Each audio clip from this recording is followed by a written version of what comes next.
Hi guys, how's it going? I'm PattyJack, and it's been a little while since I've talked about Shadow of War or Shadow of Mordor, basically because there wasn't that many big updates aside from some live streams that were explaining a few other things in the game, but we got this handy-dandy little trailer out today that adds in a feature that I think I've talked about before. So what it's adding in is the Nemesis Forge, and it's going to be a crossover ability between Shadow of Mordor and Shadow of War.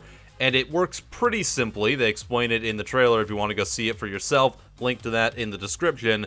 But basically the way that's going to work is it's going to find your biggest rival in Shadow of Mordor and your most loyal follower in Shadow of Mordor, and it's going to port them over to Shadow of War when that releases, so you can go and see your biggest nemesis from the last game and then find your most loyal servant. They'll just be in the game for you, and you can interact with them once again.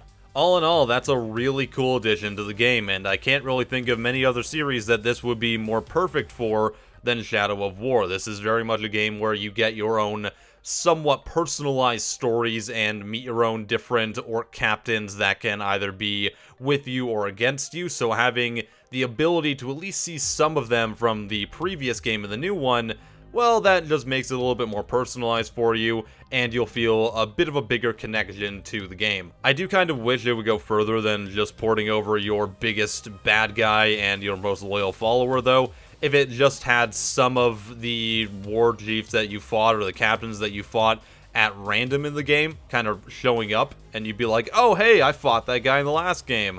I think that would be a little bit more enjoyable, but nonetheless, it's good to see a feature like this being in the game in some form or another. It's also good to see that this is a free update for anyone that owns a next-gen console or the PC version of the game. It's not going to be available on the Xbox 360 or PlayStation 3 versions for obvious reasons. They didn't even have the Nemesis system to begin with. And finally, this is all going to coincide with a free weekend for the Xbox One and PC versions of Shadow of Mordor, so if you want to get your hands on it and you haven't played the game before, well, that's going to be your best time to do it.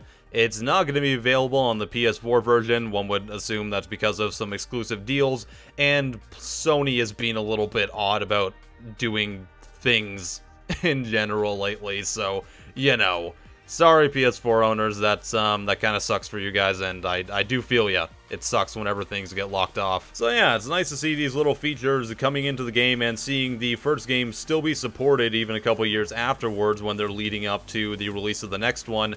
A lot of times, AAA games kind of get forgotten when the sequel's announced, and, you know, nothing happens, no patches or no content is added, so it's really good to see that Monolith is still trying to support their game. I really feel like they love this series. You know, they've been so good with the community. They have a wonderful Discord server right now, and they're doing tons of live streams, they're answering questions, and they're showing off the game like months ahead of it being released, which is something you don't really see that often. So, all in all, this has been like a really good marketing and PR experience from them so far, and I honestly feel like they don't really want to hide anything from us, which is really refreshing. So yeah, you can go check out the Nemesis Forge system right now, and if you haven't got the game, you got a free weekend coming up. I don't think anyone can really complain about that. I am PattyJack, and I'll see you next time. Have a wonderful day.